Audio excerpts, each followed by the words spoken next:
Greetings, everyone. Pete Pardo here from Sea of Tranquility. Welcome to another episode of Monday Night Must See TV with the Hudson Valley Squares. We were ready to go back to 1985 once again because it was a pretty damn good year for metal, right? A lot of great metal releases. But before we do that, let me introduce the troops. Craig Kaminsky is in the house. Ryan, don't call him Downtown Scow. I have been waiting months to say that. And if you don't know what I'm talking about, folks, go watch Ryan's episode about radio songs he still loves to hear and those he hates. I won't say anymore. Mm. Nick Franco is here. Nick is now very free to do lots of shows on SOT. Sorry, everyone. Count Ralphus, Ralph Tambora is here as well. And he's back once again. Mr. Tony Dio is in the house. What's going on, everybody? What's up? Hey, man. Great to be here. Thanks for having me. Yeah, thanks for coming, Tony. Always good to see you. We steal Tony from Steve Keeler's show quite often. And speaking of Steve Keeler, he's probably going to drop in at some point today. He's tardy once again, so he'll come and do his normal Steve thing. So we've got 5 albums from 1985 once again to talk about, and this is, of course, an album battle, album war, battle royal, whatever the hell you want to call it. The combatants for today's episode, all classics. Feel the Fire by Overkill. Hell Awaits by the Mighty Slayer. Spreading the Disease from New York's very own Anthrax, New York, New Jersey area. With the crappy album cover, Exodus Bonded by Blood. I'm sure someone here has the real album cover. And Walls of Jericho by Germany's speed metal titans, Helloween. So, of course, we're all going to rank them as we like them. I'm going to be keeping score. So just so how everybody knows how this works, if you get a first place vote, you get 5 points. Second place, 4 points. Third place, 3 points. Fourth place, 2 points. And for fifth, last place, you get 1 point, right? So I'll tally up at the end of the episode. We will declare a winner and see who reigns supreme in this battle royal from 1985. Okay, the order just switched. How did that happen? I was looking at Internet Craig in the kicked me. bottom. Guys with the Nick is toothpaste down colored there. shirts had to be next to each other. I see that. So okay, the green guys keeping Yeah. together. All right. Color So coordinated. Craig, you're up Yeah. first. Let's do number 5, 4, and 3. 5, 4, and 3. Okay. And don't let me Uh, forget I have Rob's picks, so I'll give Rob's picks during my turn. yeah, so this is at least one for me where it wasn't terribly difficult to rank them, and these are all five that I enjoy. There's not one straggler where there's something that I don't really like. So these are strictly just based on my personal preference. My opinion is, you know, no As they more should or be. no more or less than anyone else's. I mean, maybe it's a little bit more than Nick's, maybe, but it's a little bit, has more carries more weight to it than his. But everybody else, it's all right. So, so As my the number green five, shirts already start with each other. I my see that. Yeah, you my can't put green my, shirts together. And my Craig number got Nick five. to freeze up too, which is impressive. It's like some sorcery. Nick is like frozen here. All right, here we go. Yeah, yeah. Well, he's caught somewhere in time, perhaps. But the My internet's shit in the bed tonight. my number five, and I only went with this really just because of the least one that I'm familiar with. I went with Halloween, and but still, it's a really good album from them and everything. I personally prefer the vocals of Michael Kiske or Andy Darris than Kai Hansen's, but that's just my personal preference. And I always thought this was kind of like Iron Maiden on roids, type thing, just with the gallops and the galloping rhythms and the way the songs are and the vocals and everything. But songs like Starlight and Gorgar are really cool. Judas, Heavy Metal is the Law, Ride the Sky. Really good album. I would probably rank this higher if it had been on my radar for longer than these other albums have. But that's just my number five. Number four, I went with Anthrax, Spreading the Disease, and a lot of fond memories of this listening to this on the school bus as a youth, as a kid. I mean, this was one of those where would listen to pretty much the whole record on my long bus ride in school, and still probably my favorite or maybe second favorite Anthrax album after all these years. But AIR, Madhouse, which was probably the first Anthrax song that I ever heard after seeing the video for it on Much Music. Gung Ho is a burner. Medusa is a pretty cool chugging song. So I mean, I still like that. I again do not have a problem with Spreading the Disease, and I quite like that one. My number three, I went with Overkill's Field of Fire, the debut, and I'm maybe in the minority. I kind of prefer the way Bobby sounds vocally now, or at least from maybe 2010 forward. When albums like Necroshine and that forward, I just like the way his voice has matured and weathered and that through the years, just more so than the first handful of albums. But still, I mean, when you got songs like "Rotten to the Core," "Second Son" is really cool. "Kill It Command," their cover of "Sonic Reducer" by the Dead Boys. I like it. It's a really good opening volley for them, and a taste of what was to come and what is still going all 40 years later. So, but a great debut from them. I've kind of gravitated more towards the later stuff, but that's just me. Do you want me to give Chris's? Yes. Okay. If you got him. Yep. Cool. So, Chris had texted me these. So let's see. Number five, he also went with Helloween. His number four was Field of Fire from Overkill. And his number three was Anthrax, Spreading the Disease. All right. Cool. All right. Let's keep the greens alive. Nick, what do you got? We didn't do this on purpose, I swear. Bullshit. Bullshit. What is your shirt, Greg? It's the Super Bowl champion Eagles. Oh, Let's God. see. Okay. No, it's okay. Very good.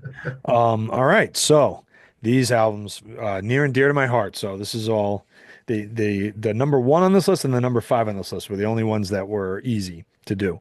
My number five is easily Anthrax, Spreading the Disease, which I don't even have. I sold off a lot of some of those albums. I don't even have it anymore. I give it like a 6 or 7 out of 10. My Anthrax experience began with Among the Living and then went off to Persistence of Time. Those are my favorite ones. But Spreading the Disease it's not a bad album. It's a pretty good album. I think the only like 10 out of 10 songs on it for me are Medusa and Aftershock. I think Armed and Dangerous is very good. I think Gung Ho is very good, and I think SSC Stand or Fall. Those are the ones I like. The Enemy is good. It's pretty. It's like a power metal song. They were kind of in that middle. Like think about how early this was. Like there was some thrash, but I think when they got Joey, I think he had way more of a singing range. But I think like a song like Lone Justice kind of like wrecks it for me. I think that's like a really cheesy song. I don't like it. So it's a decent album. I think, Spitz's guitar leads are really good. And there's a lot to like here, but as Anthrax albums go, it's not, it's not Among the Living and Persistence of Time for me. So yeah, so that was my number five. My number four, this wasn't totally easy to come up with, but I'm gonna go with Overkill, Field of Fire. It has one of my favorite Overkill songs on it, which is Overkill, the eponymous song. And I think that it's funny you were talking about Bobby Blitz's voice, Craig. Actually, when you really get into this album and go back and listen to it, he really had I think he had an excellent voice on this album. He was probably underrated as a vocalist. I love Dee Dee Verney so much. And like, for example, on the title track, Feel the Fire, like his bass in the beginning of that, and that gets going, it's really, really good. Um, I think that, like I said, the eponymous track, Overkill, Kill It Command, Hammerhead, the title track, and Rotten to the Core are like the 10 out of 10 on this. And there's no bad songs on it. The other ones are good songs, but they really like Rotten to the Core is just, they play it all the time. It's freaking awesome.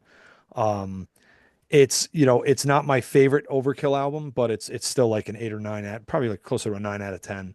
Um, it had so much swagger. Like a song like Kill It Command really just just just fucking swagger. They really had it. I obviously got into this stuff a little later than it came out in 1985. I was still listening to Duran Duran and hadn't got there yet. I was 9, but I can imagine that being there for all these albums coming out had to be just so cool. Like they were just pushing envelopes here. Yeah, and it's just fucking fantastic.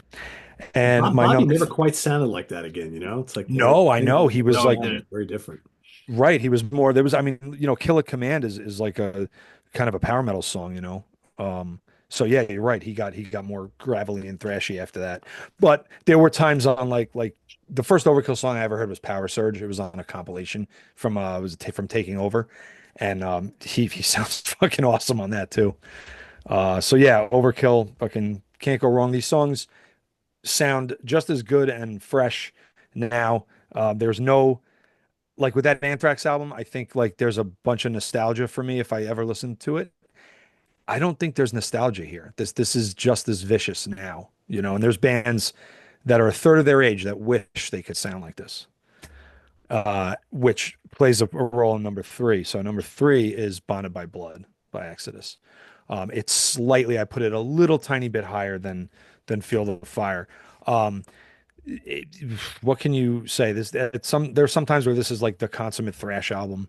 Um, it's just so full of fucking presence and balls, and I love the shout along thing with the vocals, because that reminds me of I think that was more common with hardcore and crossover and stuff like that. And it was always something that I loved. I loved when a band did that. It gave me this feeling when I was young, like, oh man, there's a whole bunch of people like fucking pulling in the same direction. So, um, every song on this album is 10 out of 10, except, to me, Deliver Us to Evil and No Love are good. They're good songs. But you put this on from the moment Bonded by Blood kicks in, their eponymous song, Exodus, and then There Were None, The Lesson in Violence, Metal Command. By the time Piranha's done, you're done, man. You're just your brain is a fucking circle pit. Um, I think the reason why I would say that what I say that No Love and Deliver Us to Evil, there are points on the album where Bailoff's vocal is a little too erratic for the music. And this is a very minor gripe. This is just me critically looking at the album. But this coming out in '85, this is just knocking people's fucking heads off. Especially if you were maybe the kind of kid that thought maybe Metallica was taking their foot off the gas a little on Master of Puppets. I don't know. I got into all those Metallica albums at the same exact time, so I don't know how they were perceived, but I know there are some people that think, or it's obvious. Like Ride the Lightning was a little more vicious than Master of Puppets, but you have this coming out in between. Like this is just kind of setting the bar in a different place. Phenomenal musicianship. What's his name there? Oh God, Gary Holt. That's it, and Rick Hunolt. I mean, phenomenal lead work, phenomenal riffing, just an encyclopedia of what riffing should be right here. So that's my number 3. It's like a 9.4 out of 10. So there we go. Cool. All right. Hello, Steve Keeler. I almost don't recognize you with that goatee. Holy cow. Yeah. We got Ryan with the Got some mustache, hair. Steve with the goatee. I tell you, everybody's changing on me here. This is like Who else changed? you and Ryan. Oh, Mustache. Ryan got the mustache for He's a had it bit. for a while, but still, A couple months now. yeah, a little different. I still get shit, but Daisy showed up for the Hudson Valley Squares. I guess she came running out. Hey, Daisy, remember all these folks? What's going on, Daisy? How are you? Hey, Daisy. What's going on? Daisy. All right, where are we at? Ryan, you're up. All right. Well, I know there's always a comment when we do these. Everybody's like, it's so hard. Oh, to prank these, making fun of us. But this one to me was actually very, very easy. The second you said it, they automatically like laid out in my brain, and they've been that way ever since. My number five, I'm also going to put Anthrax, spreading the disease, but I'm not a really big Anthrax fan, but to me, on a lot of days, this is probably my favorite Anthrax album. It's the definitely Joey Belladonna. I'm not really a big Joey Belladonna fan, but to me, this is as good as he's ever sounded. His voice changed a little after this. Uh, the music, like I think Nick alluded to, it's not full on thrash. There's still like a lot of classic, like new wave British heavy metal, like traditional metal, like Maiden kind of harmonies in there, which is cool. Uh, it's not there's no silliness yet. There's no shorts. There's no none of the silliness that would come to ruin the band later on.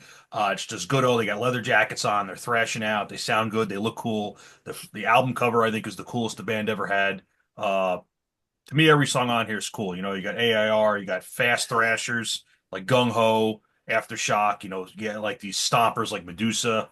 I think the production's great. Obviously, Scott Ian's always been a monster rhythm guitarist. You can never take that away from the guy. And Charlie's got the fucking helicopter double bass, fast as hell, phenomenal drummer. Uh, One of the best drummers in thrash. Scott's one of the tightest rhythm players in thrash. Like the band or not, you can never take that away from these guys. Uh, and it's a great album. Yeah, I started with Anthrax like Nick. I started with Among the Living and kind of went from there. So it was a couple of years before I went back and got into spreading the disease. And I know a lot of folks are also usually to just go with the day, oh, it's fistful of metal only. That's all I want to hear. And I heard that album, like, that's a cool album, but it never really hooked me the same. So usually if I'm listening to the band, 9 times out of 10, it's going to be spreading the disease. Yeah, for me, there's not a bad song on this album. So that's my number five. My number four, I'm going to be a little unorthodox here. I'm going to say Bonded by Blood. I know. Now here's the thing. To me, it's a 10 out of 10 album. So you got a succession of 10 out of 10 albums. So they're real all of these are really good. Like I would say the Anthrax is like an 8 or 9, but from this point on, they're all phenomenal albums. So it's just personally how I'm viewing them, how I'm ranking them. Uh Obviously I know Nick alluded to Gary and Rick on the guitars here, but man, Tom Hunting too on drums kills it Yeah. on this album. Guy's got excellent timing, great chops, very tasty, just knows what to do and not to do. Adds a lot of power to the songs, like his little rolls and stuff.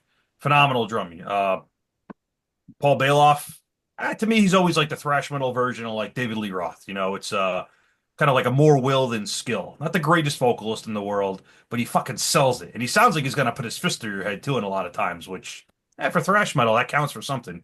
And every single song on that Bonded by Blood is unfortunately, I almost don't even want to hold it up because I got the crappy cover too. Yeah, most of us do. Yeah, so it's whatever. I don't know, but I don't know who made that call. It should be thrown off a bridge. But yeah, every song on this album is obviously classic. The title track that opens it is brilliant.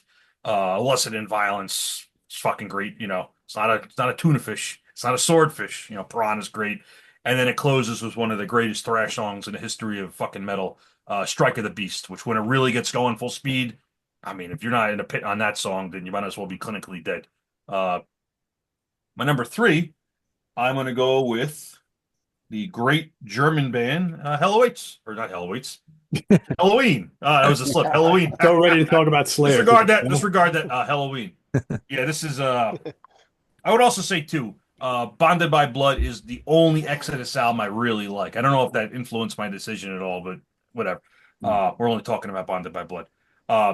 Yeah, this is probably my favorite Helloween album. I love it. I love every song on it's great. Obviously, you have a cool track about the greatest pinball game ever, Gorgar, which is a fucking great song. Kai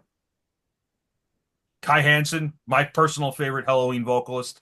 I love the fact that it's like kind of like the gold standard for like that German speed metal where it's fast as fuck, but it's not really thrash. It doesn't have that intensity and like breakneck that power that thrash had. But it's got its own thing. It's not supposed to be thrash. It's in its own little universe.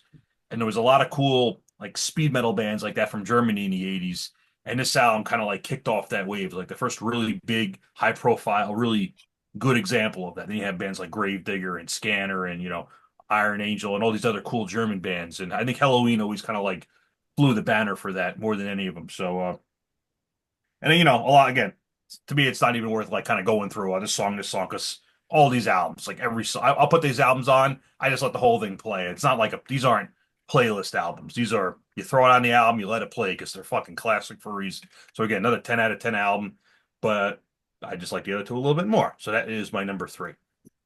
I think it may have been Craig who mentioned it. I think when that album first came out, I didn't hear the EP yet until after I bought that, and I remember thinking this is like Iron Maiden on like double steroids because that's what it was like. It's fast. It's fast and all the galloping arrangements and those twin leads and vocals were different obviously, but yeah, killer Yeah, stuff. great vocals. It's very articulate too. Like as fast as it is, it's like very tight and precise. Like they're not kind of like falling off into like sloppiness, which I like. I like Venom. I like bands that did that too. But like Helloween were really fucking tight, and they kind of brought that standard in a little bit too, which I also appreciate. Yeah. And I think those early songs have stood the test of time in the band's catalog. I think, and Oh yeah, Steve was part of the episode. I don't know, a couple of years ago, did an Yeah, we episode did. where we talked about Halloween, and we Mm. talked about that show at Irving Plaza when they did the first Pumpkins United Oh, tour, and they came there, and I think Steve and I were at the same show, and just people were going ballistic for every one of the old songs from the EP or that album, and it just like they just sounded so good live.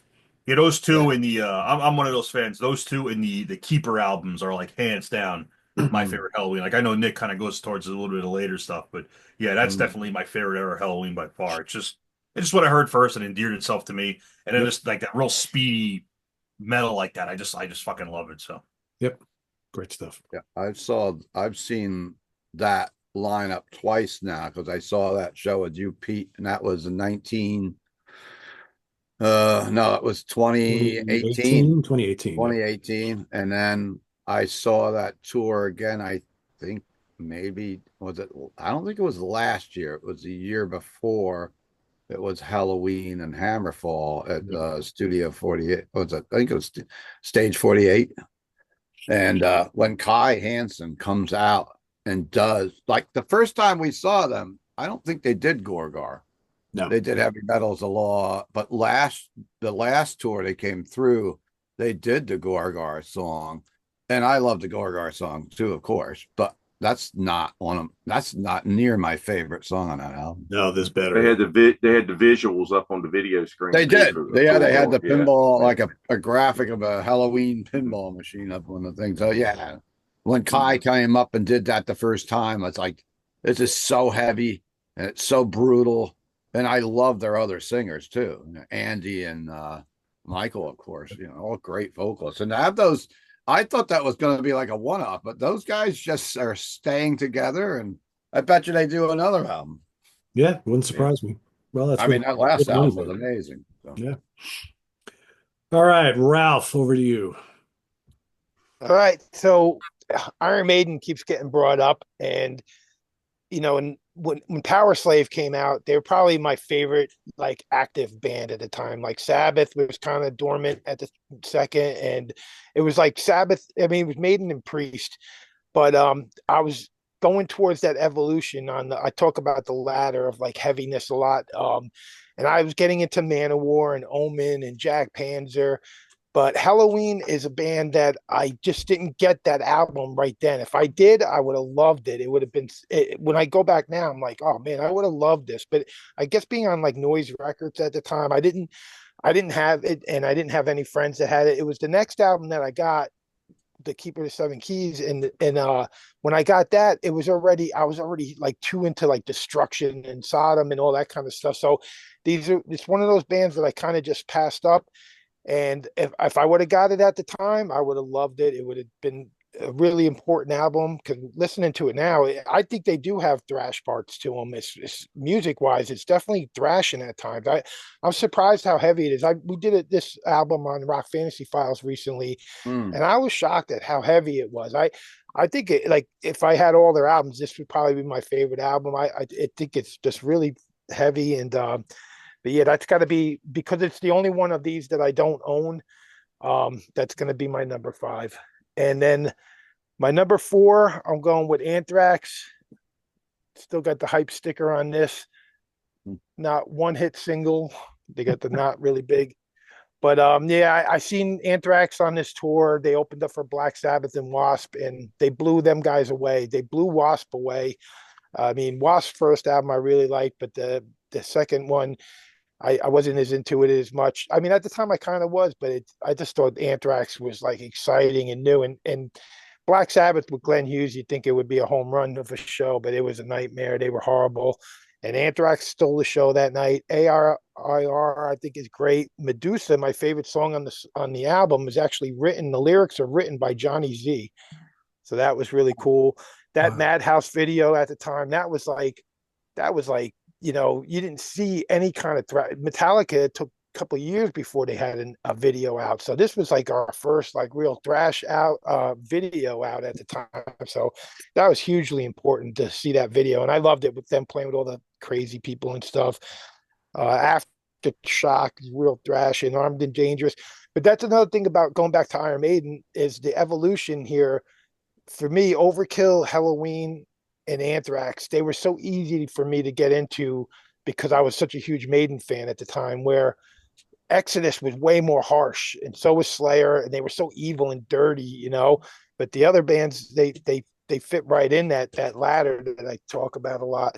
So yeah, Anthrax, Spreading the Disease, is my number 4. And then my really hard thing for this whole episode was only my 3 and 2. And at first, when I thought of it, I had it the opposite. But then after listening to them both today, I was kind of shocked that I had to switch it. But I'm going to go number 3. I got my autographed Exodus Bonded by Blood, that when they did the in-store at Rock Fantasy, got Paul Bailoff to sign it. And they just played this weekend. I had a couple friends went to the Decibel Fest. They played it in its entirety, but with Rob Dukes. But Paul Bailoff joins the band. I never thought I'd get to see Paul Bailoff. I've seen him on Pleasures of the Flesh, and I thought that album was all right, but it was pretty weak compared to Bonded by Blood. This was my real introduction to them, was this Ultimate Revenge. That Exodus and Slayer, they were just so dirty and ugly, and this music was so disgusting. It took me a little bit to catch on, but once I got into these bands, then like a band like Helloween couldn't come in my realm at all, because I was just like into this fucking evil, dirty shit. So yeah, Bonded by Blood, fucking classic. Every song, nothing to skip on it. Just really awesome album. My favorite Exodus album. And the Anthrax, it's my favorite Joey Belladonna album. And yeah, okay, that's it. That's my 3. Not to go off on a tangent, but is anybody happy that Rob Dukes is back in the band? No, I don't mind it. I don't mind him. I thought he did good with him. I know people hate him, but I've I seen don't him a hate bunch him. of I just times don't with think him. he's anything special. And I'm like, I almost would have rather they went completely outside who they've had before and brought someone new in, someone fresh. I'll admit, I think he's more like Bailoff. He's more like Bailoff than Sousa is to me. And I like the Tempo of the Damned when Sousa came back for that album. That album kicked ass, but I'm not like a huge fan of any of the other ones that he did. No, So I don't mind him at all. I think Duke's pretty good. Yeah, I don't mind. I saw some video of him doing the Bonded by Blood stuff, I guess, at the Beer Battle Fest this weekend. I'm not a fan of him at all. He's just some shit talking he did at a gig once. It just kind of turned me off.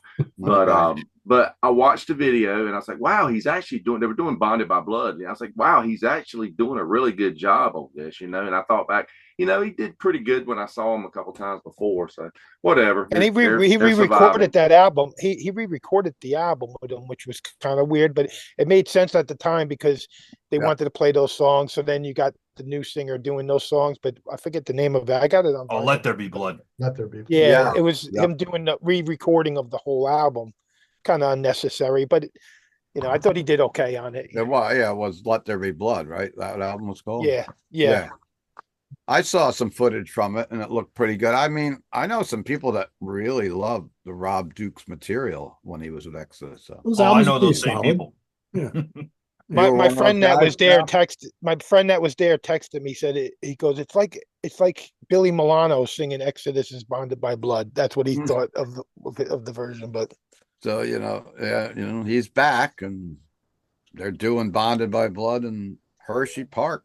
Who would have ever thought if someone told you that Slayer was doing one date in America headlining yesterday, and you said, well, probably LA, maybe Vegas, Hershey, Pennsylvania. How was Must have this? got a good deal. They must have got a good. I heard they were doing an East Coast tour. No, it's Oh, just it's a one one-night. day. Oh, it's only one day. They Huh? came out Yeah, and they said announced Hershey, and it that's the would whole be show. their only headline North America date. Of course, they're playing some festivals and stuff. So Yeah, but not in the States. No, that's the Nope. only show. Yeah. Well, Craig, you're from PA. What's the big attraction to Hershey, Pennsylvania? Chocolate. Well, it is the chocolate capital of America, but Other than but that, I mean, the stadium. I mean, I've seen two shows there. Yeah. It's a football field, but it's not as big as ones that you would find in No. Philadelphia or so. Oh, And so I mean, it's so everything is flat. I mean, it's not So I saw two shows there that I know that I can remember. One was Kiss on their farewell tour in 2000 I was there for that. With I was Ted there. Nugent. Yeah, with Ted Nugent Yeah. opening up. And then the other one was Black Sabbath, Godsmack, and I think it was Drain, STH. That's a So weird mix. I stood on my chair because I'm not the tallest guy in the world. Mm. I stood on my folding chair on the foot on like the 30-yard line I the whole mean, show, this the day whole that Sabbath show. that stadium is ancient. It's been there for like 100 years. Yeah, it's old. Very old. It's where they play the what's called the Big 33 game.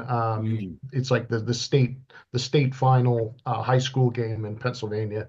They play at that Hershey Stadium, but I mean, it's right where the park where the amusement park is, yeah.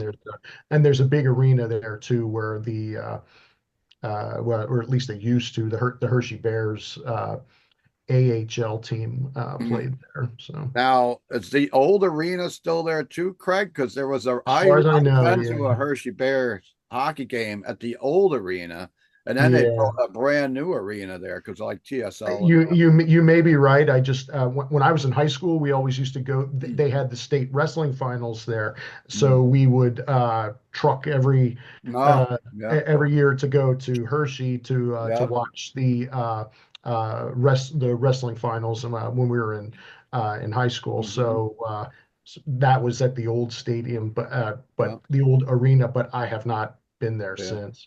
And of course, it's a very big amusement park. That's like top class roller coasters and along with the chocolate factory, Chocolate World, and there's a zoo there, and a little bit of everything. So it's a big area.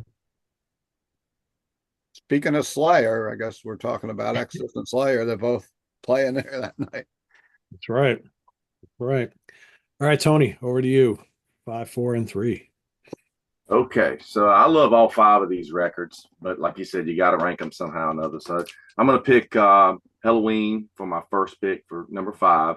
And I do really like this record, but I came into Helloween with Keeper Part 1. And I remember buying it, and I was over at a friend's house. And I said, have you heard this band Helloween? They kind of sound like Maiden. He goes, oh, I got a Helloween record. And he pulls this one out and he plays it. He also had the Judas EP as well. And we were like, wow, we compared them and we're like, that doesn't even sound like the same band, because I guess it's a different singer. I mean, we were looking at, I had the cassette. I don't think, if it had any credits in it or not, but anyhow, I was like, well, this is cool, but over time I ended up getting this and I like it. And kind of like what's been said for some of you guys, I mean, these guys pretty much set the blueprint for German power metal and all these bands that came after it. There are elements of speed metal and traditional metal in this, but they're definitely the reigning power metal kings of Germany. And it's got I think maybe my top 3 songs on this are Ride the Sky. I love Metal Invaders and Gorgar, of course. Some of you wrestling buffs, this is where Chris Jericho got his name from. Yeah. He's a big Helloween fan. because his signature move, the Walls of Jericho, and got it from this album and his name. And I know Ralph want me to show you this because we talked about it the before. mask. I got the Fang face mask. Yeah, which is using but this is actually from a movie called Rocktober Blood, but it's the same Fang face Yeah. Hell yeah. character that gets around. It's been around for years. All right, so my number 2 is going to shock you, but I'm going with Hell Awaits. And I like this record, but I like Show No Mercy and Haunting the Chapel, and I like Rain and Blood, what came after it, a couple albums, more than I like this one. This is probably one that I go to the least out of like maybe the first 4 or 5 records. But it doesn't mean I don't like it. But I mean, Hell Awaits, the opening track. I mean, they've got to play that. That's the best Slayer opening track for every show. It's what they should open with, because it's just a great show starter. And I love Kill Again. I love It Don't They Sleep.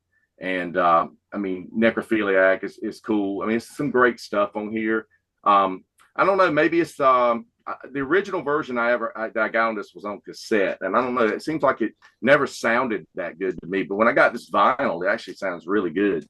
So that's going to be number 4, and so number 3 for me is going to be Spreading Disease, Anthrax. And have you guys ever noticed how much the guy on the cover looks like Dan Lilker? Oh, Lilker, yeah. Looks like Danny Lilker. Yeah. When he was in Anthrax. it looks like him, man, with the curly hair and stuff. I always wondered, was that supposed to be him? And they had it envisioned before. Lilker and What's that? Say what? What was that, Ralph? Well, Lilker and Turbin both have song credits on this. Lilker and Turbin both have song credits on Spreading the Disease. But this is definitely my favorite Anthrax album. And like Ryan said, I mean, they were a serious metal band. They hadn't got all silly yet. And it's just, there's no songs that I skip. When I put this on, I don't skip anything. It's just, I love every track on it. It's just a solid record. Joey sounds amazing on it. I read Carl Kennedy's book, and he was talking about when they were trying to find a singer to replace Neil Turbin. And he called up a friend of his, was Duck McDonald, who eventually played with Blue Cheer later. But he did that Thrasher album, if you guys remember that, with all the guest players and stuff on it. He was the guy that assembled that. But he had a band called Bible Black, and Joey Belladonna was his singer. And he basically said, well, I got a singer here that's really good, and we can't get a record deal. I'll send him down. So he sends Joey down, and he told Joey, these guys play like thrash metal. And Joey's like, they play what? And supposedly he went down and auditioned with a Journey song. I don't know. I've heard various stories that he went in and did the Should Have Been Gone, Steve Perry, Old Sherry thing. I don't know if that's what it is, but we'd have to ask Joey himself. But you can just imagine him going in and doing that. But supposedly the guys in the band were like, if we get him in the band, we're going to be the biggest band in the world, because that guy can really sing, So yeah, but it's so many. I heard he wore like leopard like pants or something too at that audition, like a leopard outfit or. I mean, yeah, they probably saw. They probably said, "Man, we'll be in the centerfold of Hit Parader for sure if we get this guy." All right, so that's my first 3. Number 5, I'm going to go with Anthrax, Spreading the Disease. Some days it's my favorite. I will say I really like all 5 of these a lot. They're all classic albums in my mind. Sometimes Among the Living might be my favorite, but usually Spreading the Disease and Among the Living, I go back and forth. A lot of great tracks on here. AIR, Madhouse is great. Armed and Dangerous title track is awesome. Medusa's great. Really good album. Back, when Anthrax was still kind of like a serious band. But they would get serious later on. They just had that little like kind of like early 90s thing that just like Put your hat up like this. Yeah. That and the colored shorts, which I will readily admit, when I was like in college and I was big into Anthrax and they started wearing those jammy shorts, I wore them too. I had the skateboard, all that nonsense. So I was guilty. But then a couple years later, I'm like, God, this is kind of fucking silly, isn't it? Were you at the Headbangers Ball tour when they played at the Civic Center? It was them and Helloween. Yep, I was there. And I got a backstage pass to go back through the record company, and that backstage It was in the ice rink where the party was, and we figured we're gonna be at this great metal party. And there was a DJ that Anthrax hired, and all they were doing was playing hip hop. Really? And I remember like Halloween. Halloween signed a record, Walt the Keeper record, and I still have that hanging up at Rock Fantasy. But I remember them just standing around. They looked like they were bored out of their minds, the Germans. And I forget who opened up that The tour, Grim but Reaper, I think. Was it Grim Reaper? what's it, Grim Reaper? I Yeah, think it Grim. was. Yeah, Yeah. Grim Reaper. And we were like, this after party isn't that exciting. That for us. that was wasn't it? I thought it was Exodus. I don't know. I know they did a tour where it was Helloween, Grim Reaper, and Armored Saint. And then there was another Headbangers Ball tour. I thought with Exodus. Yeah, we definitely had Anthrax Halloween or something. Yeah. Yeah, there was also Celtic it was Frost, Exodus, Exodus, Celtic Frost, Anthrax, and Exodus. Yeah. Right? Yeah, it was like a year later, right? Or no. Yeah, that wasn't the tour we were at. We were at the Halloween one. Because both of them came to the Civic Center. I saw both of those Yeah, tours. yeah, sure. Yeah, here you go. So I've still got the hype sticker on the Fabulous Disaster CD. It says Exodus on tour with Anthrax and Helloween, Headbangers Ball tour. So it was Anthrax and Helloween and Exodus. That was different when it came to Poughkeepsie. They switched it up Maybe when it they was a came different our way. flag group. Yeah. Yep.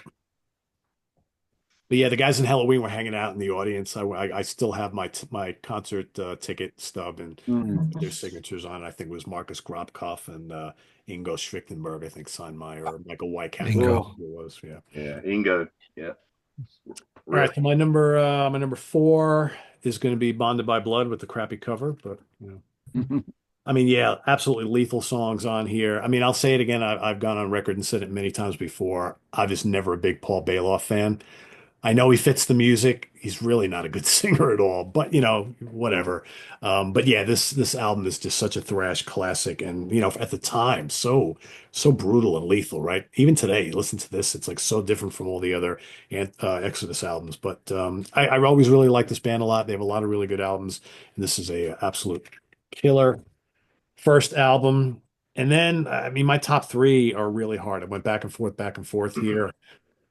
Ultimately, I'm going to go with Hell Awaits at number 3. It's great.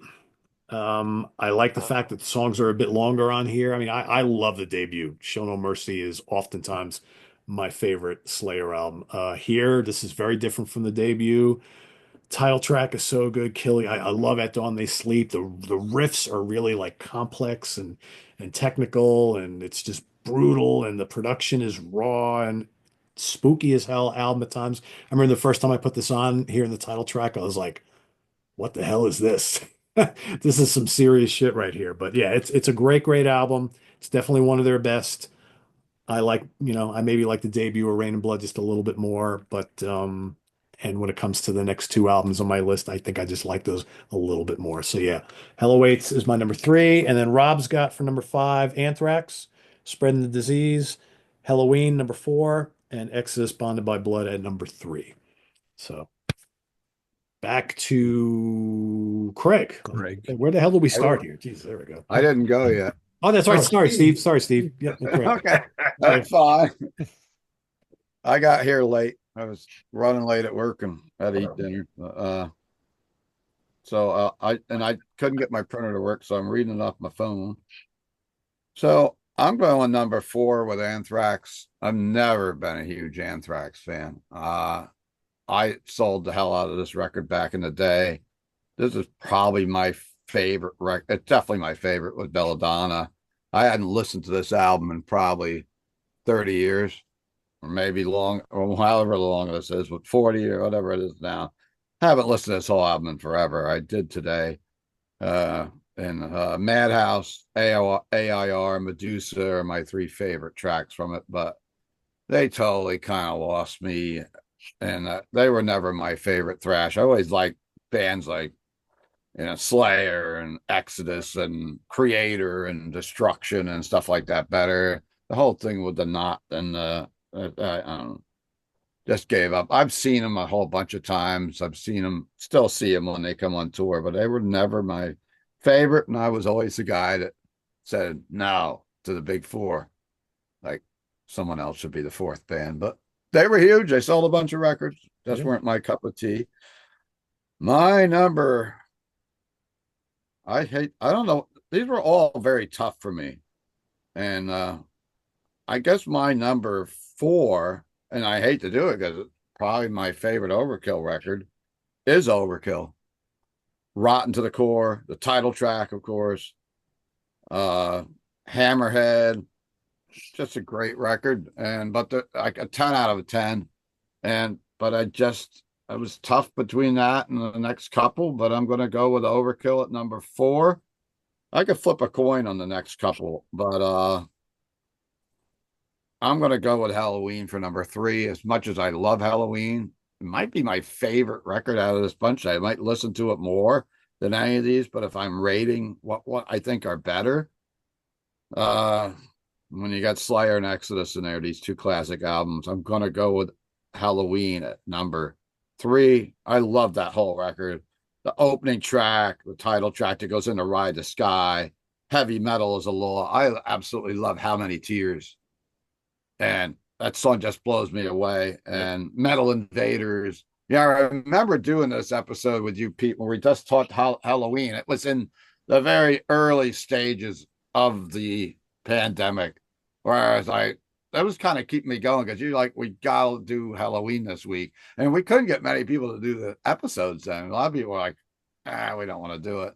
Like I couldn't get Chris to do it. And me and you were doing, I still remember going through and just listening to all the records, and I discovered so many Helloween albums that I totally didn't listen to for years after they put out with that Pink Bubbles Go Ape. I was totally done with them. Dropped them for years. Then I went and saw them in 2018, and then I started going back to like Better Than Raw and all these great records. Those And late 90s and 2000 albums are really good. and I'll never miss them when they come around on tour again. So that was what, 4: Anthrax, Overkill, and Helloween were my 5, 4, 3. All right. Cool. Well, we got an interesting battle going on here. All right, Craig, what do you got for your final 2?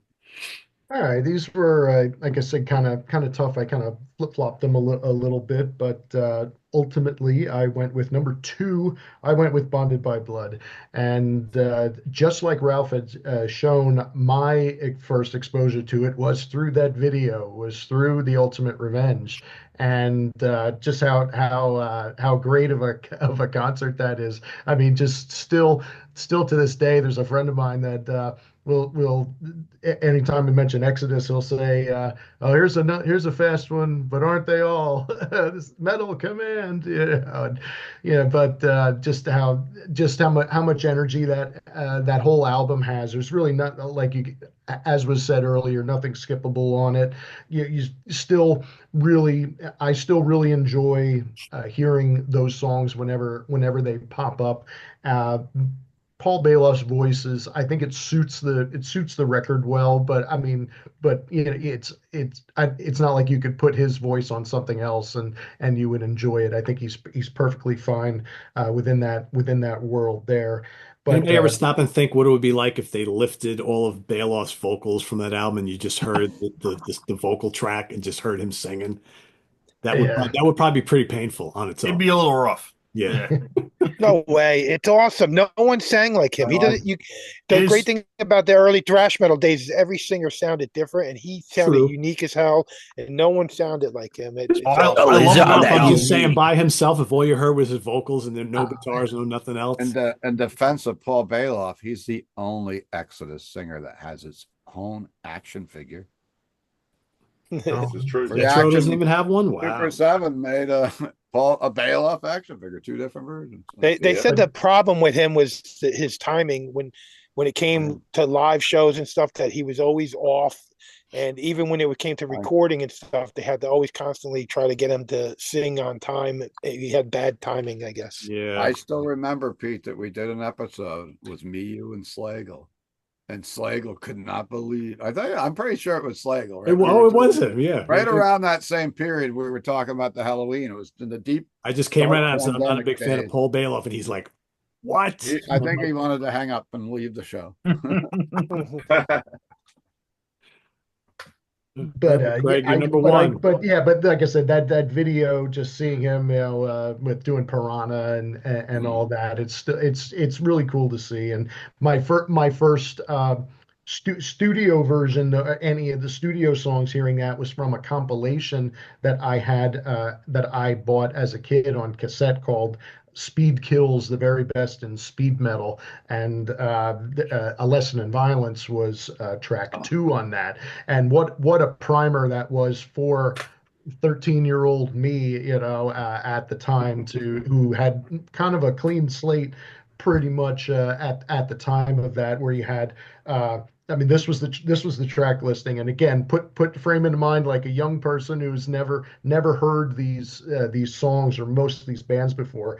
Hallows Eve, Metal Merchants; Exodus, Lesson in Violence; Destruction, Bestial Invasion; Bulldozer, Insurrection of the Living Damned; Metallica's Fight Fire with Fire; Slayer, Evil Has No Boundaries; Pentagram by Possessed. I played that beginning of it part to my mom, and the one time I said, "Mom, listen to this," and she like almost like threw me out of the house.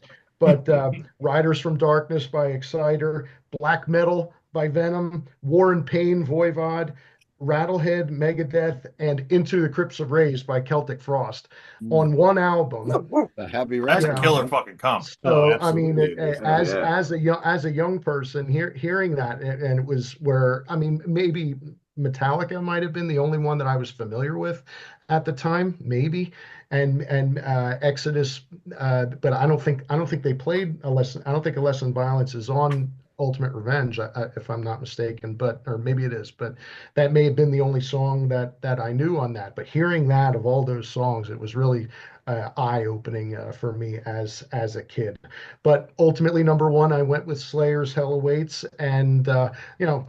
7 songs, 37 minutes. I'm in and out. I mean, just today while running an errand, I heard "Kill Again" while driving. I mean, it's like what a good song. I mean, and a few days ago heard "At Dawn They Sleep" while I was working out. I mean, just a great album. And really, I mean, maybe it's the version I have is remastered or something, but it actually sounded very professional and clean recorded and everything, maybe compared to some of their peers, both vocally and musically. So I like that a lot. But ultimately, I went with Slayer's "Hell Awaits" as my number one of these. Yeah, I mean, I have the 2004 CD reissue. I don't even know if this is remastered or not. Because I had the album back in the day, and I've always thought the CD sounded a little bit better than the actual vinyl did back in the day. But I don't know. You're talking And The cassette, 1985. the My cassette didn't ears, my sound ears good. hear things a little bit differently than they did back then. So and I think original Chris's CD doesn't sound that good. Chris's top two were, his number two was Slayer, and his number one was Exodus. Wow. no, okay, cool. This is a spirited battle. Allo did not Yeah, pick Slayer for number one. That's surprising. yeah. No, it shows you the strength of bonded by blood, right?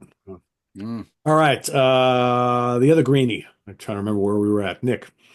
Hi, nice to Hi. meet you. All right. So many thoughts. So my number two, and I have the combined CD with EP, but number two there is Helloween, Walls of Jericho. A lot of thoughts on Helloween. I try to keep it cogent because, just for time. Um, I was introduced to Helloween as well with the Keeper albums, but also I got this at like pretty much the same time. My good friend Matt made me a couple mixes when we were in high school, and I liked Kiski more then than now. I'm not as crazy about his vocals now, but I was then. Kai Hansen is, he's like a good bad vocalist. Like he's another. I always said if you could hear Kai Hansen laying down the vocals for this without music, it would be pretty weird. But it's a lovable voice, and his voice just, it's so reminiscent of this time in the band, and he's such a cool guitarist, and he's just awesome. And yeah, so I was at first I texted Pete earlier because I was like ranking all the songs in my head with the EP attached, but I realized the Walls of Jericho album itself doesn't have those songs. So yeah, man, every song is amazing. I think How Many Tears is one of the premier like mid 80s, like that big epic journey of a song that I love about that song is when it gets going, each instrument has its time when it comes in, like first one guitar, then the other guitar joins it, then the bass and the drums, and it just, I mean, to this day, that song, just look at the smile. It just makes me so excited. Um, yeah, Guardians, Phantoms of Death, Metal Invaders, all of it, just top-notch shit. Heavy metal is the law. These guys are so good that they absolutely, like everybody said, they are the blueprint of that speed metal, that thrash and power crossover in Germany that only like a few bands touched. Like I think Blind Guardian definitely touched them for a couple of years, How but did I not mention them? I'm yeah, stupid. Blind Guardian, was forget it, right?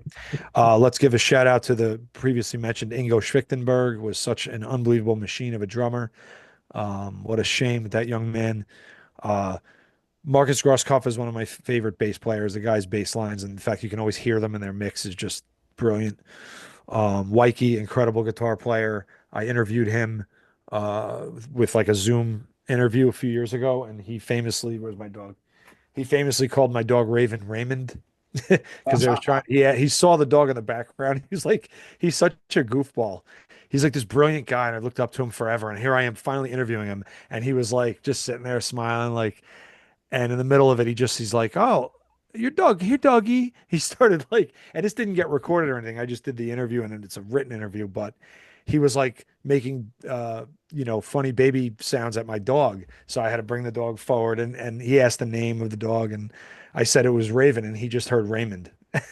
And even after I corrected him, Hello, you Raymond. only Hello, correcting Raymond. Michael Wycath once about the name of your dog, and then after that, it's Raymond. But anyway, back to it's an incredible album, and I do love the Andy Darris era a lot. So, I think a few years back, Pete and I with Rich Catino, we did our own top. I think we did the top Halloween songs. I think we It was did like top 10 4 songs. years ago, yeah. Yeah.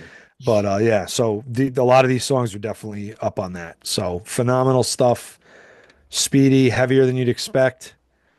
But and I love God, I mean, I love the whole thing all the time. I listen to it all the time. But the number one, without a doubt, and I have the cassette. It's one of the only times I've ever shown a cassette is Helloween. This cassette is the 1988 release of the album on Metal Blade that I got as a young lad. I think someone gave me this, but I can't remember. Yeah. Um, for me, Hell Awaits was the most evil thing I'd ever heard when I heard it. And I remember I could think back to like riding my bike and like listening to it on the Walkman and probably listening to this exact cassette a long time ago. Um, I thought about like what I'm gonna say during this because what happens with me is like I get my words just crash into each other because I cannot convey the feeling that I get when I hit play on this. Um, it's just we'll say it's the perfect mix between like evil, almost like a black metal atmosphere. And at the time, I would imagine it had to be up there with, obviously Venom and Hellhammer. Um, really, really, really one of the most evil sounding things you could listen to. But it still was catchy as hell. The choruses on these songs are so fucking singable. Like it doesn't matter, how long you go without listening to it. It's just as soon as it starts playing, you can recall all the lyrics. And yeah, what can you say about it? I love the fact that on Hardening of the Arteries, they revisit the riff from the opening from fucking Hell Awaits. That's Um, fucking tasty. yeah, that's pretty cool. It's a shorter album, but it just had this like evil impact, like from Tom's bass to like Lombardo's drumming. There's not a flaw. There's not like how we could say like some of the other vocals in some of these albums, like Paul Bailoff's vocals or this that everything was humming along perfectly on this album. Like Tom sounded fucking great on this. His vocals, like this album did exactly what it set out to do, which was to kind of scare the shit out of you, and also just nail it with musicality. Like I think one of the most underrated songs in Slayer's whole discography is "Crypts of Eternity." that song changes a lot. It goes through a lot of like fucking, and of course, look, Show No Mercy, they were, that was like a new wave of British heavy metal version of them, because it was, obviously before this. But I know that people tend to love like Rain and Blood better, or maybe you get your younger people with Seasons in the Abyss and stuff like that. But I don't know, man. I think Hell Awaits is one of the greatest albums ever made, and it just, it's just nothing more you can say. It's perfection. There you go. Do any guys remember the Ralph? You may have the original cassette. If any guys got the original cassette, I think it was probably the first pressing of the record. It was Metal Blade and it was Slash Combat. They had the Combat logo, and the only other one I remember like that was the Skull from Trouble. So I don't know if Metal Blade had hooked up with Combat there for a little while or what, but I always found that kind of strange. Yeah, they did a lot of want stuff to leave. together, the two labels, for quite a while. Yeah, like one would distribute it, and the other, like they had like weird combos like that where they distributed it or something. Yeah.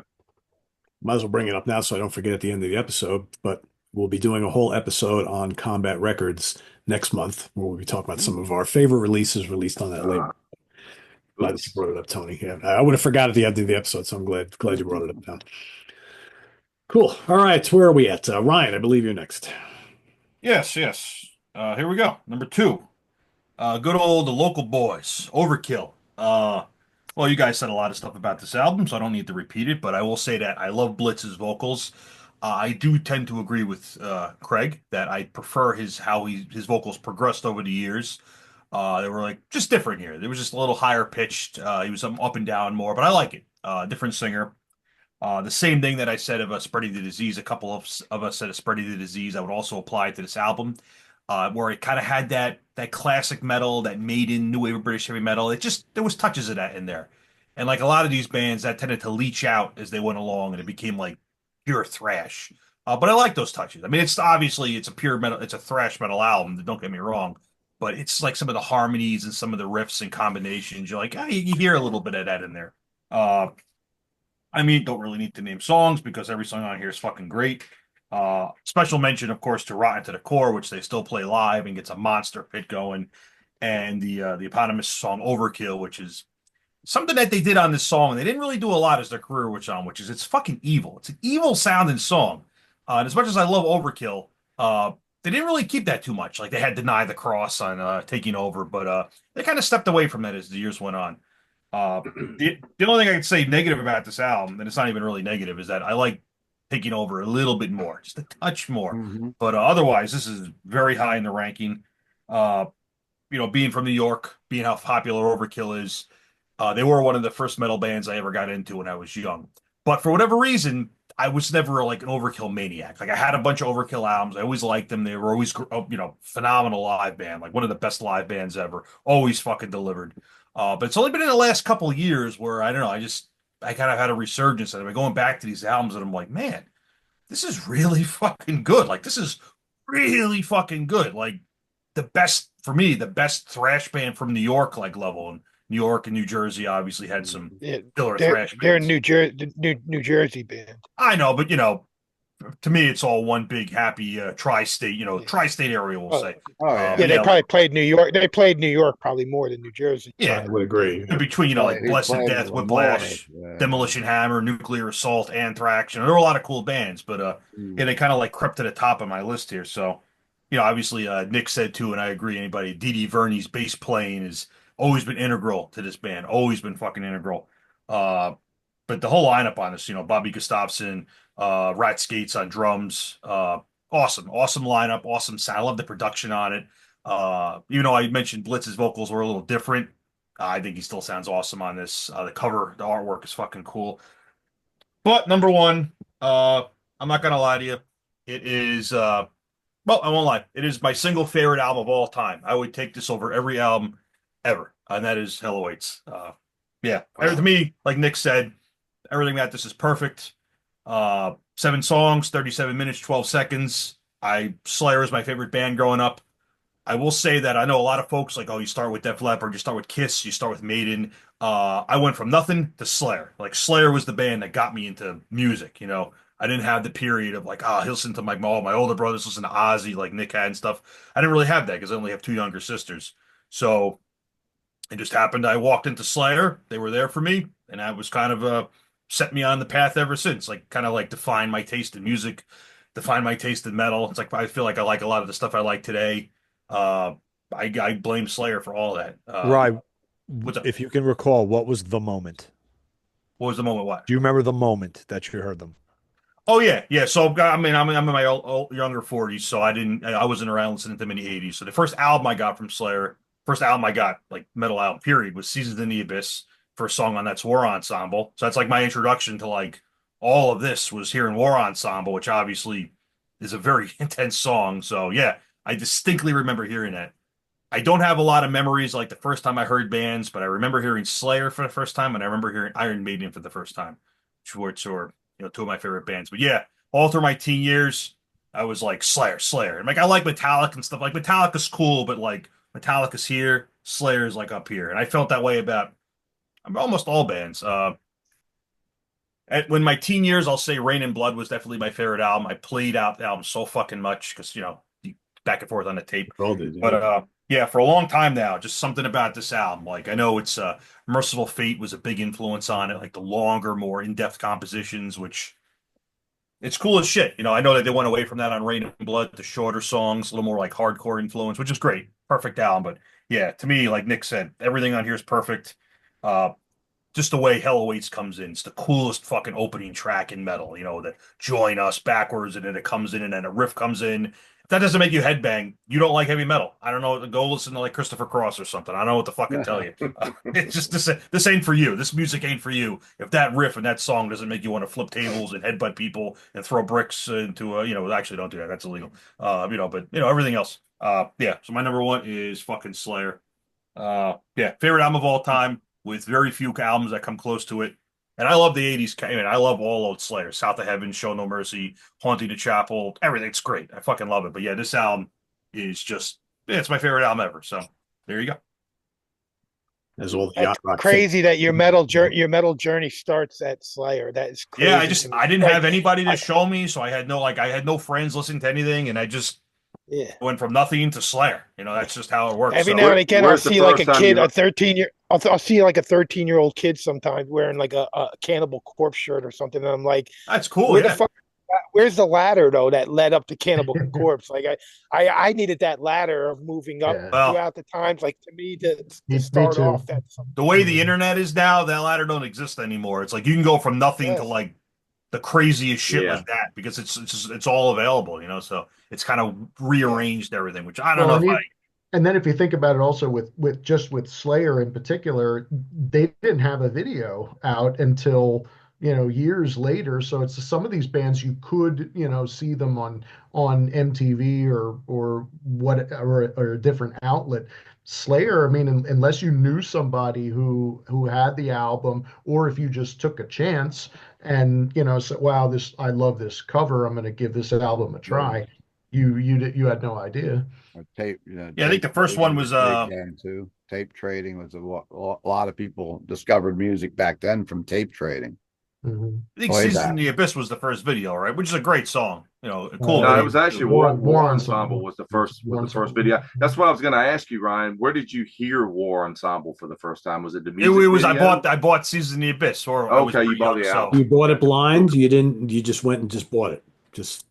I have, as Nick will attest, I have such shit memory. You're talking about 8,000 beer or 8 billion beers ago and 8 zillion concerts ago. You saw that album cover with that drawing and said, I don't know what this is. But I heard of it somewhere. I don't remember where exactly.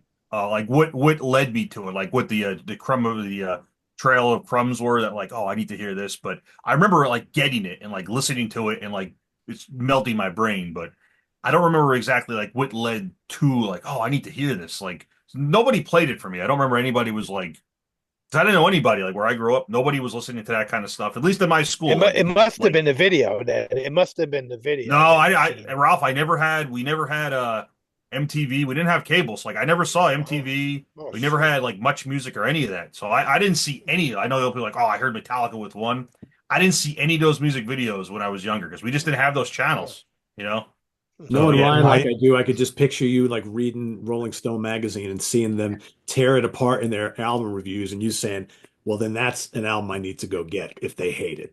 And I was because it was the first album I ever bought. Like I was like a neophyte to metal, so like I didn't have like magazines. I don't. That's where it's kind of curious because I went from like literally nothing, like no exposure to metal or anything, to like Slayer. Like, and immediately I was like, all right, this is what I'm all about. I'm gonna go headbutt people in mosh pits and fly to Norway to see bands in caves and all this shit for the next however many fucking decades. The kids in my school that were into Slayer before I got into them, they were criminals. Like they, there was like, because I'm a little older than you, so I was in middle school, like like looking at these kids, like holy shit, these kids are fucking crazy. There was a kid that had an Exodus shirt on, and I was like, what is Exodus? I'm like, this kid's a lunatic. He's barely in school. I'm pretty sure he got arrested. And so I was like, oh man, if you're into Exodus and Overkill and Slayer, like that's the next level from Anthrax. There So wasn't a lot. Like my school didn't have a lot of that. Like one after I Yeah. heard Slayer and I got my first Slayer shirt, my first metal shirt, which was Slayer, and I wore it.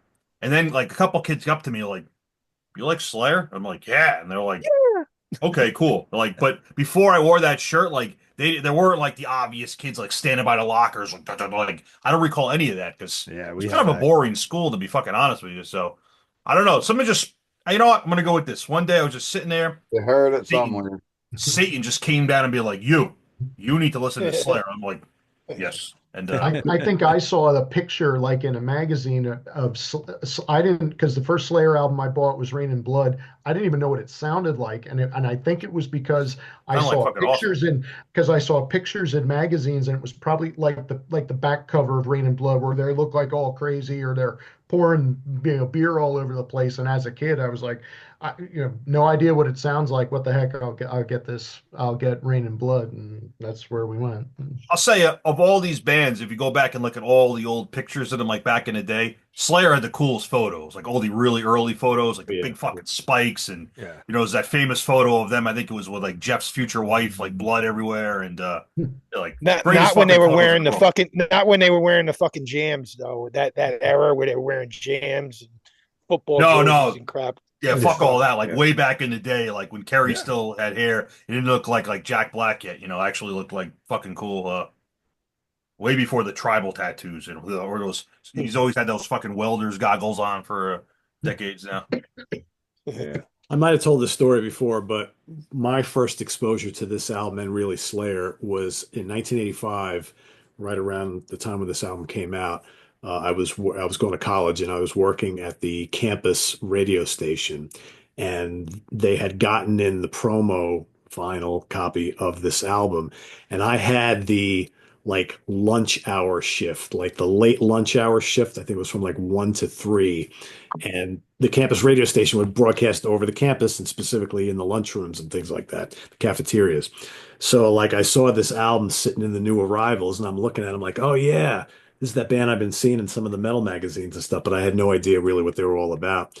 So I said, all right, I'll play it, right? And knowing that there are people having lunch. And I played like the title track and I'm listening to it in the studio. I'm like, holy shit.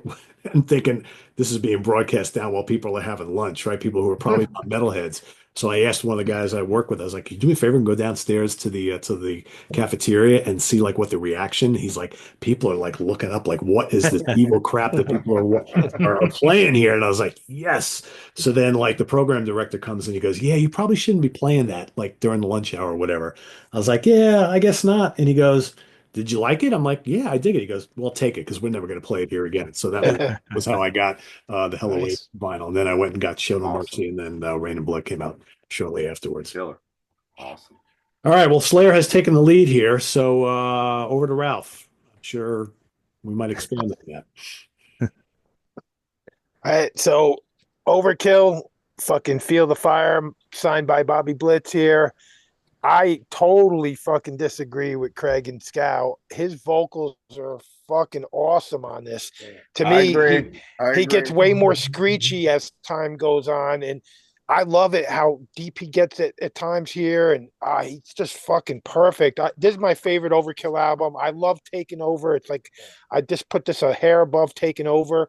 They're both amazing albums. His vocals have never been better than they are on those two albums.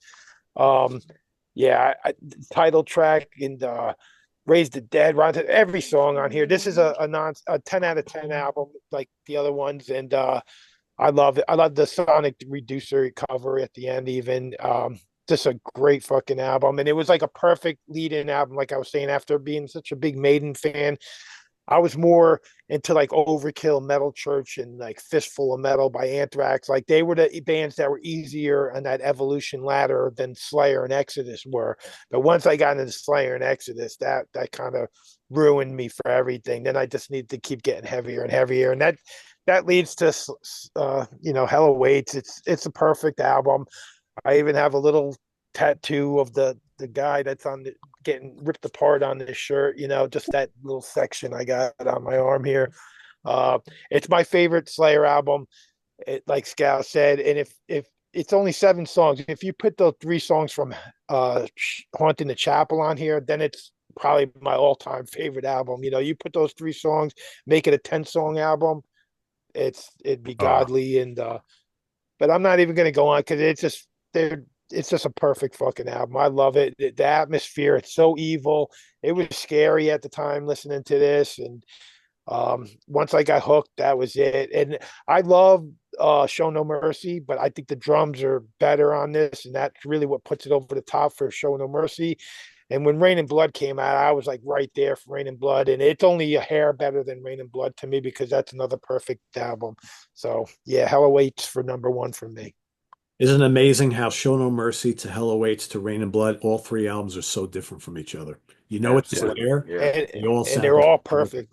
Yeah. The only thing I can Except- add, Pete, just a little note is the same thing that happened going from Show No Mercy to Haunting the Chapel is the same thing that happened also from going from Voivod, War in Pain to Roar. And that's that 2 of the best drummers in thrash, they got their double kick pedals down, Yep. Because War in Pain, Show No Mercy, single kick. But once those guys went to the double kick, it was like a whole new fucking world.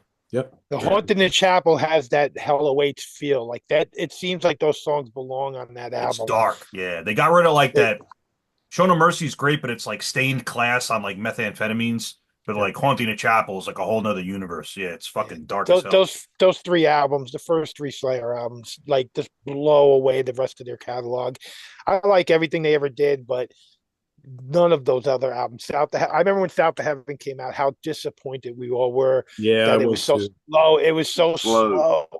I love that. I love that one. I always disagree. I love that album so much. Well, it's really I'll tell good you, at the it time. grew on me. My I favorite. seen them. Yeah, I seen them like 3 times around that time, and it just grew on me, and I ended up really loving it. And it's kind of cool how it was different than the other 3 albums. But at the time when it first came out, it was like, oh, what's going on here? They're fucking slow motion, like. For those that We were around riding back on a then, Rain and I Blood remember high it. that was like See, undeniable. Yeah. I hear that, but like That's I hear it. that album and I'm like, Silent Scream, Ghost Soar, Cleanse the Soul, like They're Silent great. Scream. Yeah. That's fast as fuck. Oh, That's so fast. Yeah. Great album. But the title track obviously is slow, but I don't know. To me, it's like one of my favorite albums. I Oh, really it's love awesome. South of Heaven. Awesome album. It was a And great then album, when but Seasons of the Abyss came out, it Yeah. was like half the album was Rain and Blood and half the album was South of Heaven. It was like a mix of both of them. Actually, it was more South of Heaven. It was like 6-4 because we just did that on Rock Fantasy File. So I had that in my head. That it was like 4 of the songs could have been on Rain and Blood. The other 6 could have been on South of Heaven from the speed wise and aggression and stuff. with what Ralph says, I was running a record store. Like when that album came out, people were a little disappointed.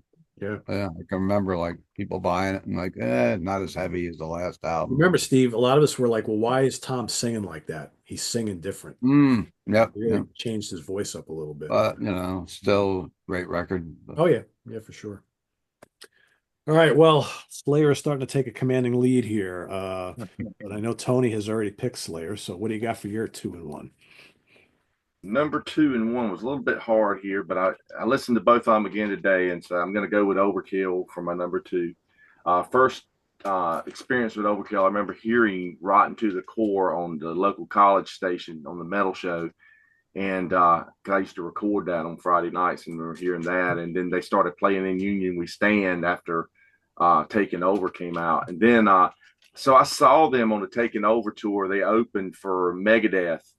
And the next day I went out and I bought Taking Over and I bought this one at the same time, the same album. And I was just like this is kind of over the years. I love a lot of Overkill stuff. I even like some of the groove metal stuff they did later on. But this is my favorite Overkill record. It just rises to the top every time. I mean, Raise the Dead. I just love that opening track. Such a great track. And I think Bobby's vocals are just so ferocious on this album. And I like the raw production on it. Another Carl Kennedy production here. It sounds great, but it's got this rawness to it. It doesn't sound like the Anthrax record or some of the other stuff that Carl did. But yeah, I mean, some of my favorite stuff on here, like I said, is Raise the Dead. I love Rotten to the Core, and the title track, Feel the Fire. God, that is just so great, man. And just a great record. It's just a thrash classic here. And so that brings me to number one, which is going to be Bonded by Blood. So I first heard this. So I had a friend in high school. He was a grade below me, but we started hanging out because we both liked Metallica, and Master of Puppets was out, and he and I were the only two dudes in school that actually had Metallica t-shirts. People would go, "Who is Metallica?" You know, look at your shirt, you know. And so I was like, yeah. So I started hanging out with him. First time I went to his house, you know, he played guitar, and he's got all these cassettes and stuff. And, you know, I was into traditional heavy metal pretty much, except Metallica and a few other little things I picked up. And what I had recorded off college radio and stuff, I was familiar with some of the names. But he had all the Possessed, and he had Exodus, and, you know, he had the Overkill. He had, you know, a lot of stuff that was out at that time, and Slayer, of course. But man, we were riding around, and he popped in Bonded by Blood, and it kicked off, you know, with the opening track or whatever. And I was like, "What is this? This is killer," you know. And he's like, "This is Exodus," you know. So I remember trying to go to the store to get it, and I eventually just borrowed it and dubbed it from him because they never got it at the record shop. We had a couple record stores here, but they didn't have a lot of the stuff that was on the indie labels and stuff. So my first purchase from Exodus was actually the new one at that time was Pleasures of the Flesh, and I like that. It's okay, but it's nowhere. It's not even in the same league as this. I love the crispness, just the sound, the tone of the guitars on this. I like Paul Bailoff's vocals on here, the way it's just like drenched and just it's over drenched in reverb, and it sounds, you know, just so menacing. And just great songs on here, man. I love Bonded by Blood, Metal Command, and Strike of the Beast is probably my favorite track on here. And once I got the what was it, the Ultimate Revenge video that Ralph showed earlier, I started loving it even more because get to see them guys play it live. It was so cool. And eventually got the record. Actually, Ralph, the person that I got that original Pantera record from, I was talking about the other night, she gave me a bunch of records. She was moving, and it's a friend of mine, a girl, and she had a nice little collection. This is one of the ones that was in there, and I still got it. Original one, yeah. So yeah, it is a thrash classic. I mean, it really is. And it had an anniversary the other day. It was 40 years, and I've listened to it probably about 8 times since I pulled it out the other day and made that post about its 40th anniversary. I grabbed a CD, just stuck it in the car, and it's just kind of been in rotation the last few days. But yeah, it's a great one. Even with all that reverb on the album, on his vocals, you could still hear every word he says, which I think I mean, it's very audible. Vocals, you can tell what he's saying. It's very audible. You hear everything he says. And that album should have been out a long time before this came out. Yeah, it came out. Yeah, it got hurt them with that torrid record dispute or whatever it was they had. My only chance to ever see them with Bailoff was Foundations Forum in 1997. They had reunited, and they'd done that live album that came out, and they played a show, and they were at the bottom of the bill. It was Testament, Strapping Young Lad, and Exodus was opening for some reason instead of Strapping Young Lad. And I missed my shuttle bus to get down to the Strip, and by the time I walked in, I was so excited about seeing Exodus, and I walked in basically for them to say, "We're Exodus, good night."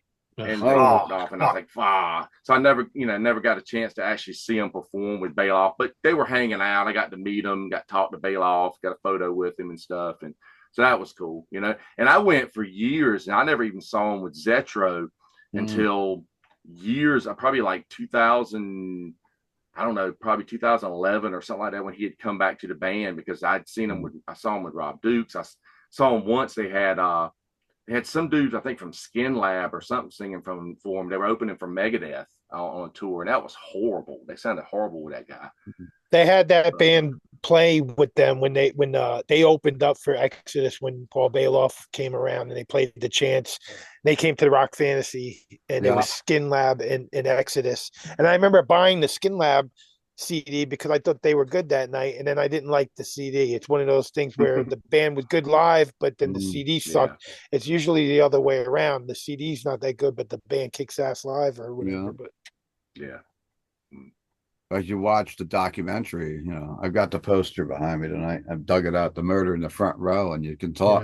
And you know, when Slayer first showed up there, they were like Bailoff, and then were like making fun of him, going like, hey, you can't wear that stuff. You got to do this. Take that makeup off. Oh, they were wearing makeup. Wearing eyeliner. Wearing Bailoff. That's the posers. I have a friend that lives here in North Carolina now. His name is Rich, and he used to sing in the band The Ruffians from the Bay Area, kind of traditional metal band. And one night I was watching Zetro's podcast, and he had Craig, the guitarist from Ruffians, and he was interviewing him, and they were talking about they used to share a practice space. And he told a story about their singer, Rich, who's my friend Rich.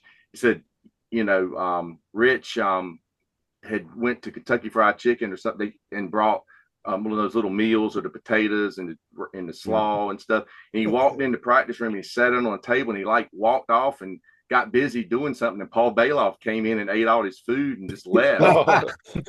And I have yet to see Rich. I haven't seen Rich in a while. I probably could have messaged him, but I used to run into him at shows in Raleigh and stuff all the time. But I was like, the next time I see him, I'm just going to go up and go, Paul Bailoff ate your chicken. And I just see what his expression is going to be, because he's probably going to, how do you know about that? Because he probably has no clue that Zetro even has a podcast. That's funny. All right, Steve, what do you got for your final two? All right. I tell you, I could go back and forth still between these two records that I've got left. And the more and more I listen to the Exodus album today, it just gets stronger and stronger. And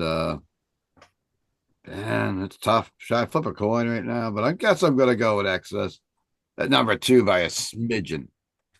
I could pull a Pardo and call it a tie almost, but no ties. Not in the album wars, you can't. at number 5, I've seen ties a lot by Pardo, but anyhow, Exodus title track, Bonded by Blood, a lesson in violence, just freaking killer. The Metal Command, the Strike of the Beast. I agree with Tony. That's a killer song. And of course, Piranha, the song that everybody knows from that album, and such a strong record. We saw tons of this. Of course, this is when Rock Fantasy first opened in 1985. So all these albums, some of them were out because we opened in November.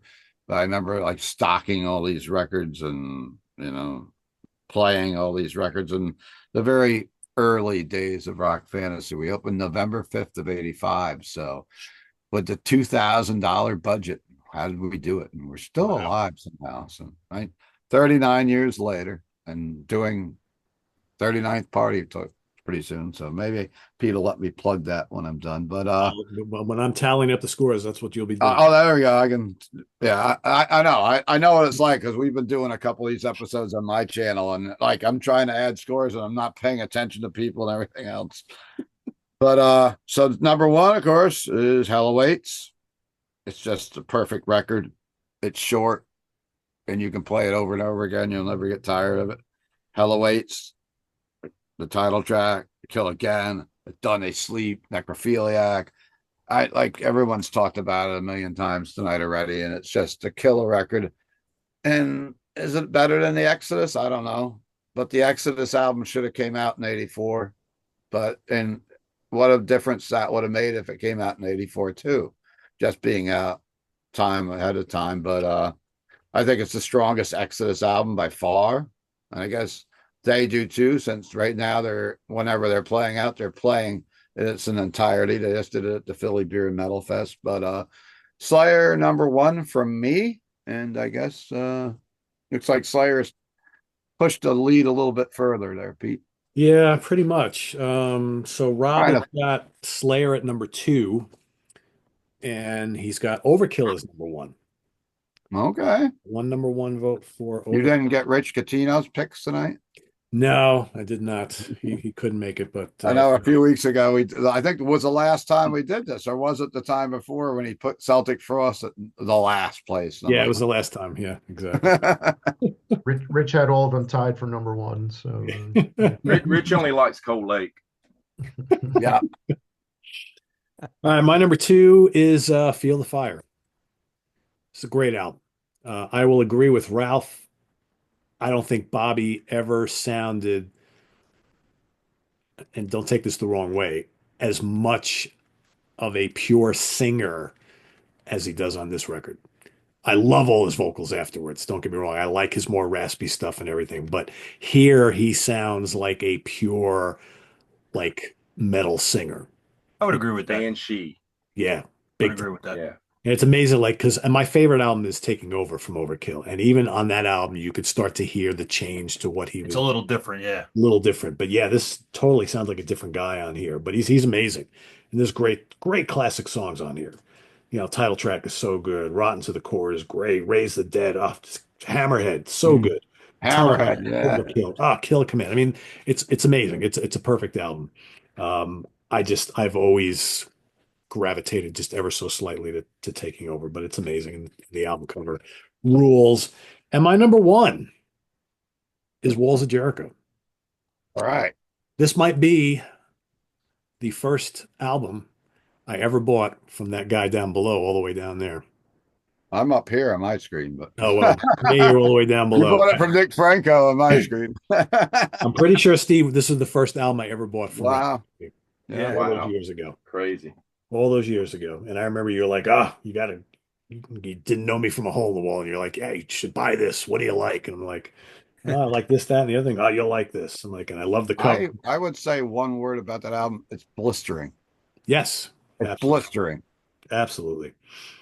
Like And I was doing it was playing in my head while you guys were talking about it. Like the part of heavy metal is lower. It's like it's just so great. I mean, it could be my number 1 tonight too, but they're all great albums. It's hard to rank them. They could all change tomorrow in my head. yeah, they absolutely could. Except for Anthrax. That's staying down the bottom. Yeah.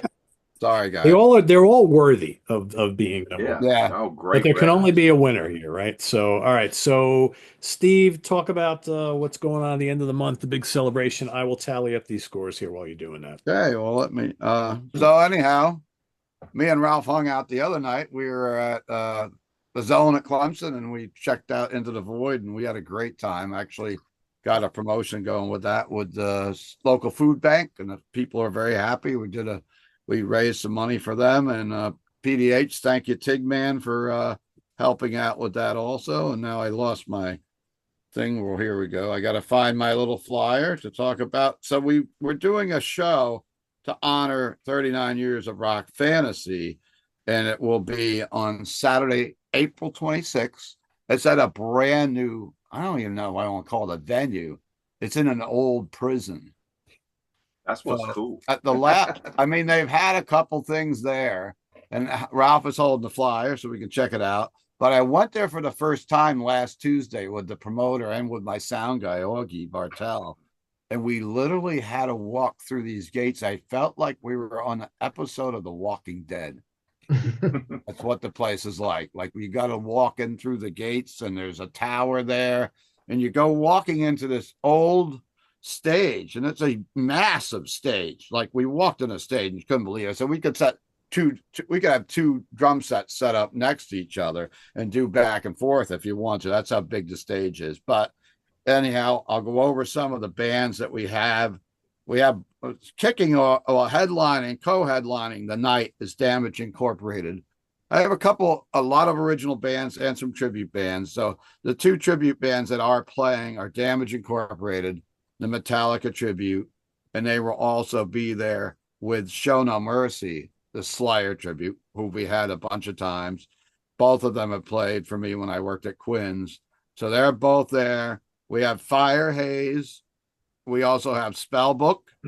Spellbook is coming from York, PA, and and I don't know the exact lineup with everything yet because it might get switched around. We got Sick Bay. Fire A's actually was just playing in the finals to go to Wacken, and they're like a bunch of South American guys, great, like black and thrash death metal. Sick, I guess a little bit of death metal, but just a heavy band. Sick Bay is going to be there, local Hudson Valley band that's been around for years. Another Demon is going to be there also. And then we have Primeval Tribulation, which features Andy Eichhorn of Primeval, and they're doing a tribute to like a Primeval. And with the backing band is going to be another Demon, and Mike Yusufer will be there if he's feeling up to it, from what I gather. And Burn the Ships, a New York hardcore female fronted band, is going to be there, and Brutality, who tour and play all around the states. They're a couple younger kids, two brothers, and they're like a core band with thrash, maybe a little new metal mixed in. We do have some unfortunate news, though. Militia is not going to be making the show. Yeah. Militia was put together years ago. They were a huge favorite, local favorite band, pretty legendary in the Middletown scene. One of them just got diagnosed with an illness. So one of the members of the band. So I talked with Vinny, and he said it just wasn't right for them to go through. They talked about coming out with Ralph Sinisi he played in Tortured Dog.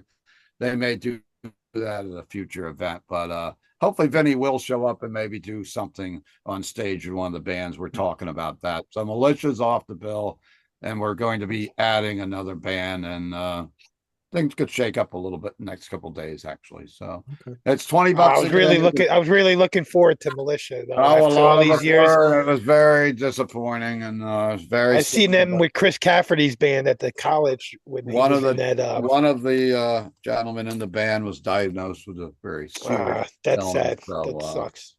Yep, unfortunately, that's a big letdown for us. But it's going to be a great party. It's like a really weird venue, and I think it's going to be legendary, and a lot of people have seen the videos. They used to do a haunted house thing in this old the actual stage in this room was built by Eleanor Roosevelt to teach prisoners the arts.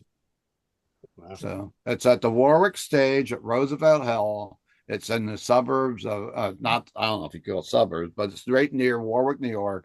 It's right down the road from the Sugarloaf Performing Arts Center. And this is Diamond Grid Entertainment, who does a lot of the shows at Sugarloaf, that's promoting the show for us. And then after that, as soon as that's done, we'll be working on the 40th anniversary of Rock Fantasy, which will be in November proper of this year. So we're actually doing the 39th and 40th year, but hope everybody can make it out. I know a few of the guys from the panel will be there. A bunch of us will be there. So if you're going to make it out, come say hi and listen to some good metal. Right? And I met your neighbor yesterday, Pete. He came to my store. I saw he sent me a picture. Yes. Yeah. Yep. He goes, I'm Pete Pardo's neighbor. I'm like, okay, cool. He goes, I've been to a couple of concerts with you back in the day. Yeah, you have. Yep. Yeah. All right. So we have a winner. No surprise. Slayer wins this battle royal. Fuck yeah. Points. How many points? 666 points. Easy. 38 points. Second place goes to Exodus with 31 points. Overkill third with 30. Helloween with 23. And Anthrax with 15. So congratulations to Hellowaits, who is our winner from this 1985 battle royal. So for everybody watching, rank them as you like them down in the comments below. And we will be stepping away from Album Wars for our next episode. As I mentioned, we will be talking about the history of Combat Records and some of the cool albums released on that label through the years. And everybody who will be in the panel will be picking some of their favorite releases from Combat Records. So that is coming up next month. So stay tuned for that. Between now and then, visit us on the web at www.seatranquility.org. We're on Facebook. Hey, one thing. Well, sorry, you got to yell Slayer before you go up there. No. Tony Dio started his own channel, Tony Dio's Metal Emporium. Everybody's got to subscribe. Check out all his great collection that he has. He has an awesome album collection, and he just highlights things. They're really quick videos, cool graphics. Check it out. Tony Dio's Metal Emporium channel.